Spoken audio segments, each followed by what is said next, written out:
you ended up producing a couple of diss songs for Gucci. Mm-hmm. You did Bench Warmers, Mm-hmm. which ended up playing the verses, but then you did Truth. When he said, "Go dig your partner up, but you can't say shit." When he spit that in the studio, and you're producing the song, and this is hit 'em up level. Yeah. Dissing. You know what I'm saying? This is like, okay, this is personal. This is you can't take this back. And you're connected to the song once again. How did you feel about that verse? Did you talk to Gucci about it, or were you like, or whatever? About the verse when he was doing the song? Yeah. Like, you gotta think, this is a guy that we coming out the mud together. So I'm his producer. So it don't matter whoever he talking about. If he doing on Daytona beat, whether he doing it at my house, that's how he feel. That's what he gonna do. And I'm the guy that's bagged. I'm making the music for him. I don't personally have a beef with Jeezy or whoever else. You know what I mean? We're actually cool. But everybody know Gucci is my guy. And if Gucci called me at 3 o'clock in the morning, like, I need a beat, boy, I'm finna do this.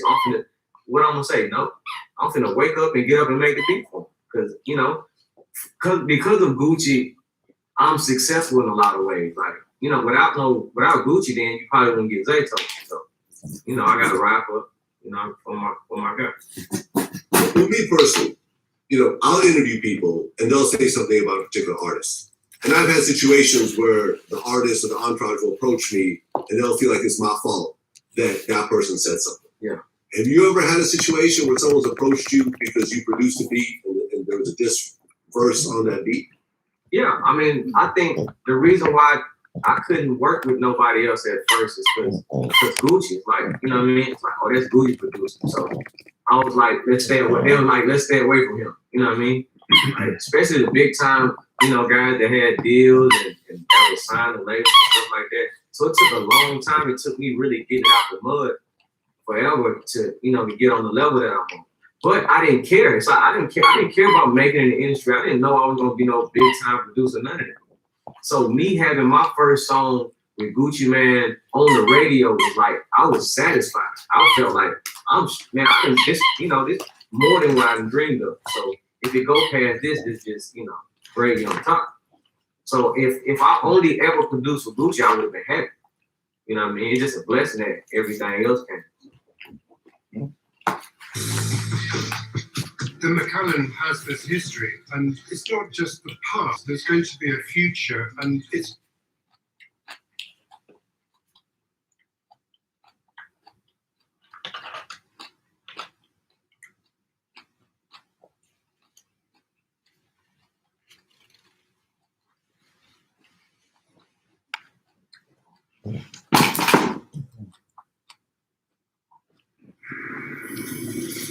Sit down. When you look at Chicago and the whole smoking ops, talk about your dead enemies and so forth. I feel like that's something that started in Chicago. Right. Other places picked it up. Jacksonville. I knew it. It's big on them motherfuckers disrespectful. Yeah. They disrespectful. Yeah, maybe Young and Ace, Fulio. Disrespectful. It's almost like they took it a step farther in a way. I feel that way too. That's how I see it. When you look at GDs and BDs, rappers from both sides too.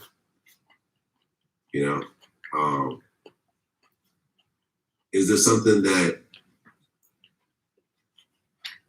you wish would stop it in the future, or is it just is what it is and there's no stopping? I mean, at this point, like, ain't no stopping that shit. You got little kids, some of they smoking too. They don't even know what the fuck they talking about. They just saying they smoking too because it sound cool when they hear everybody saying it. So at this point, it ain't no stopping. See, it's in Jacksonville now. They took it to a whole nother level. You know what I'm saying? So, ain't no stopping it. I mean, it is what it is. Like, man, if you gonna make your money, make your money. I ain't gonna tell nobody how to make their money. You know what I'm saying? You yourself, is that something that you would ever do again, or you? I mean, I feel like I grew out that little bit, like I don't know too much to do. Niggas know what it is. Fuck niggas on hoe. Hoes gonna always be that fuck niggas. You know? P, fuck niggas say the opposite. So, like, I ain't got to just broadcast 24/7. You know? Fuck them.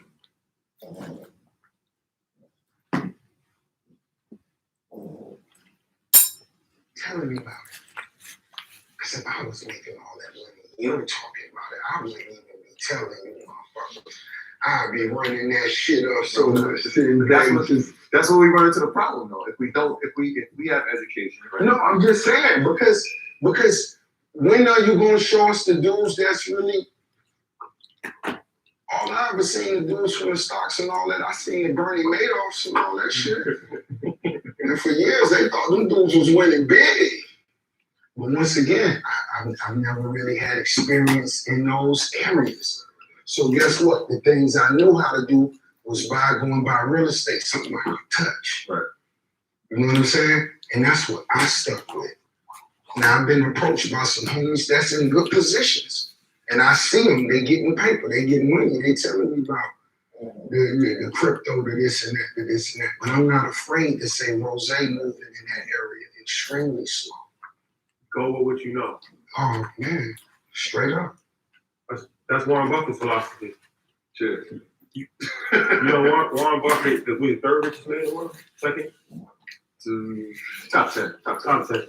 He made all his money from stocks and investing. So during the .com boom, when everybody was investing in all these .com companies, he never invested in .com companies because he said he just didn't understand it. And everybody was saying like, he's old, he's outdated, he don't know what he's doing. .com crashed. Everybody lost money, he didn't lose any money. And his whole thing was like, I can't be swayed by the whims of emotion. This is my lane. I can't go into something I don't know. I'm uncomfortable. And I'm not afraid to say that. I'm not afraid to say that. Now will I shoot the dice? Of course. I got homegirls, this and that. Oh yeah, this and then Dodge coin. This shit did this. I mean, I gave a couple dollars to shit, you know, do a few things, but I'm not even gonna ask where it's at 3 months later because majority of the time they don't even bring it up no more. They're not texting like, yo, that shit you gave me, that shit is that. They fall back, man, and they just they fall with the bag. They drop the ball. Before we wrap, I want to ask you, just being here, I'm thinking about like the Rockefeller estate and different. This is the kind of ideas that I'm getting. So this legacy of Rockefeller and names like that, is that something that you're actually thinking about when you're no longer here, your family carrying on tradition like the Kennedys, the Rockefellers? Like I said, this is the inspiration that I'm getting. Excuse me. Well, most definitely, this is bigger than me, and that's my goal for this all to be much bigger than me. You know what I'm saying? If it was just for me, we would have tapped out already. We would say we good. This shit bigger than me. You know what I mean? Williams legacy. Generational wealth. Why not? Why not? Let's create something that's never been done, man. But how important? Unfortunately, they say most family wealth is done after the second generation. Third generation. But for black families, it's like one generation. Yeah. Education is a big part of that. How important? Because it's like it's one thing to just have money, but then if the people behind you aren't educated, they just want to. It kind of goes with that theory where like, so the first generation goes through struggle, right? They go through hardship, but they lack the education. Second generation saw the struggle, but they provide the education. They generated wealth, but the third generation never saw the struggle, so they kind of fumbled it. So in that way, like, what do you do to ensure that generations have the knowledge, have the education to keep the name going? Well, I do, what you see what I did with my son at 16, I think those are the best examples you can do. Because of course I speak with him, I talk with him, I let him see what we got going on. You know what I'm saying? I say some cool shit that I feel, that they can tap in with. I send it to them. I send them links. I send them this. Listen to this. Check this out. You understand? But most definitely, they got to want it as much as you do. You know what I mean? I let them see what's going on. You see the cars, you see this, but you gotta see the hard work. You gotta see the grind, and you gotta want it more than I do. It's not really this. I think that's the challenge, right? Because Yeah, you gotta really, it's the passion. Yeah. You can't just because if you could build a $25 billion empire, but if whoever next in line don't really want it, shit. It's regardless if you're my child or not. If you don't want it, shit, I'm gonna put somebody in position that want it. Because we gotta keep it. Yeah, without a doubt. But it's all about the passion. And if you don't want it, that's fine too. I'm not calling you a failure. Because everything ain't for everybody. You understand? Some people may just want to play tennis on Saturday and Sunday and do yoga and shit like that. But you see what we're doing over here. You see what we got going on.